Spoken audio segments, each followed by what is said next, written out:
皆さんこんにちは。今日は私が所有するビカクシダ9点をすべて紹介をしたいと思います。主にこのビカクシダはヤフーオークション、メルカリで購入したものとなります。紹介する順番は順不動となります。ぜひ最後までご視聴お願いしたいと思います。それでは紹介してまいります。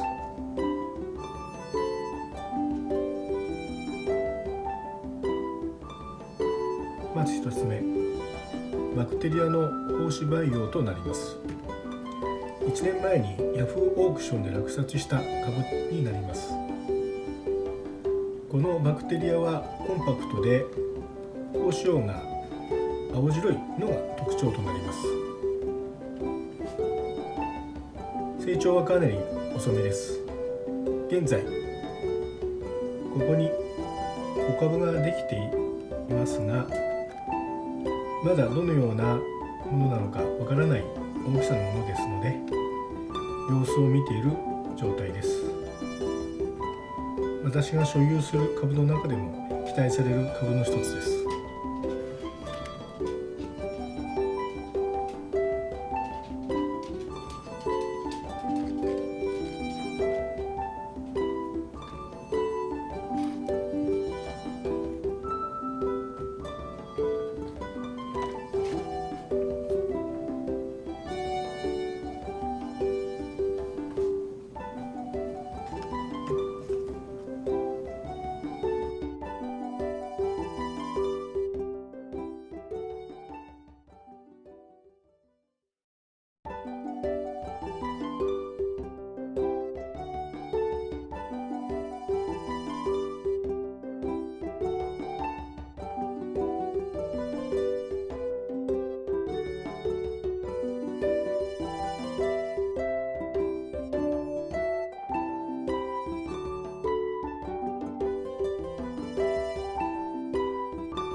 続いて2つ目、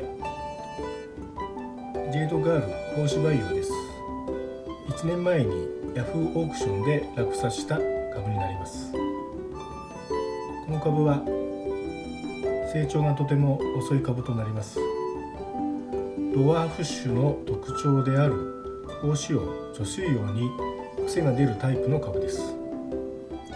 ですから成長するごとに葉子の変化が大きく見られる株となります。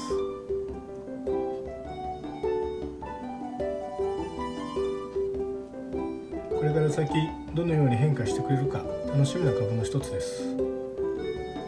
コンパクトな葉子が特徴ですので、今後も楽しみです。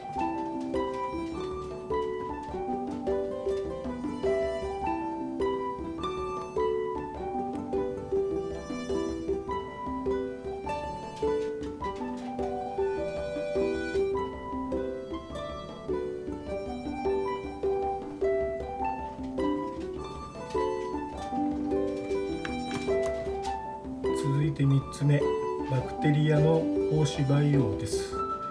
1年前にメルカリで購入しました。この株も成長が遅いのが特徴です。板付けされておらずポットの状態で購入しました。小さめの株での購入でした。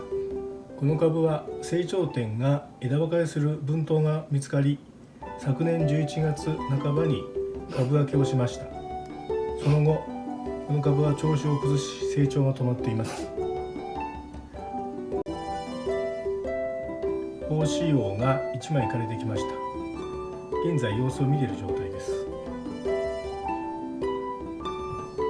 続いて4つ目、バクテリア胞子培養になります。先ほどの親株から株分けをした子株になります。こちらは株分け後順調に育っています。こちらの株の方が小さく育つか心配でしたが、小さな胞子葉を出してくれています。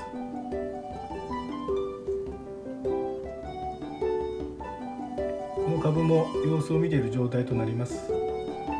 実際は小株ではなく分頭ですので、どのように成長してくれるか楽しみな株の一つです。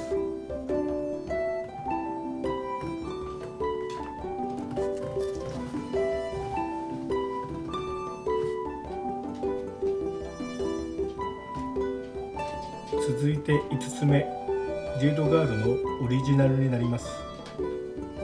この株は約1年前にメルカリで購入しました。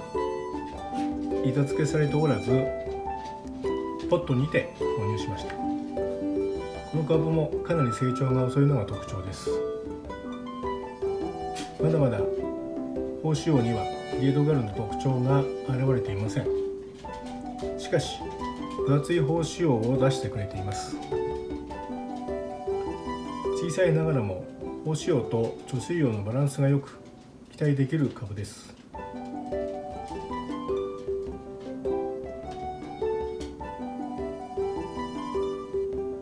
ここまで順調に育ってくれていますので、今後も期待を込めて管理をしたいと思います。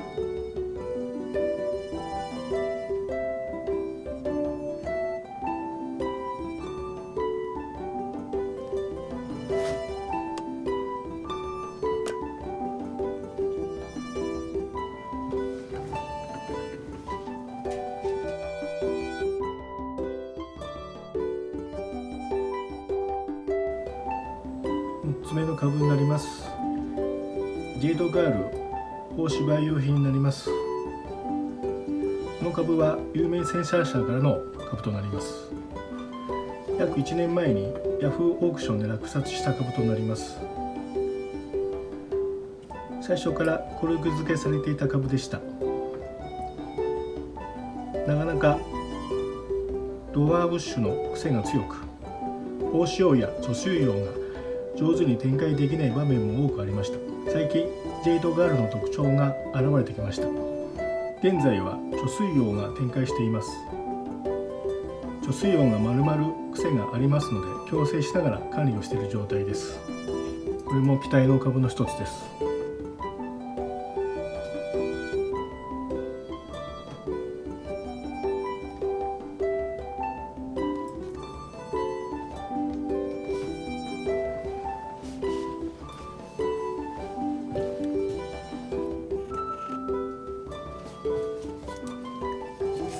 続いて7つ目の株になります。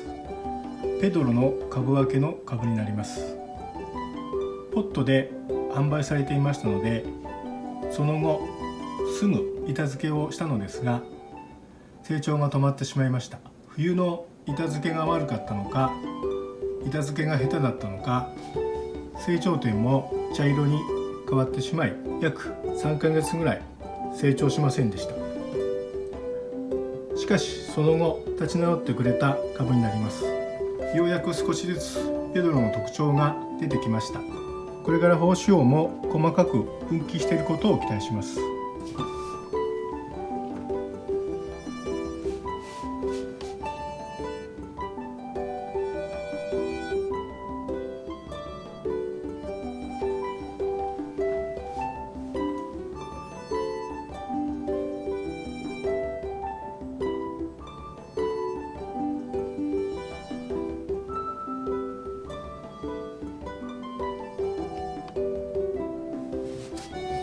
続いて8つ目、ビーチになります。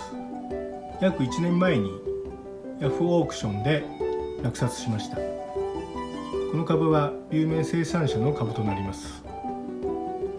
比較的成長の早い株ですので、見ていて楽しいです。少しずつビーチの独特な胞子葉の特徴が現れてきました。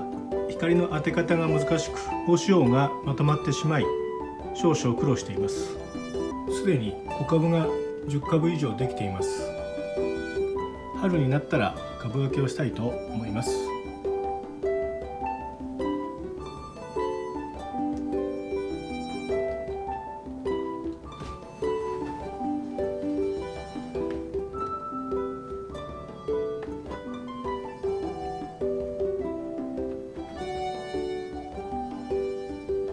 最後9株目のセルソとなります。約1年前に Yahoo オークションで落札した株になります。販売者が趣味で管理をしていた株から株分けした株となります。元はオリジナルかどうかはわからない株となります。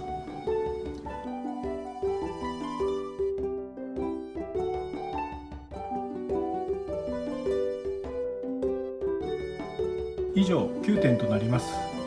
また成長過程を紹介したいと思います。最後までご視聴ありがとうございました。それではまた次回の動画でお会いしましょう。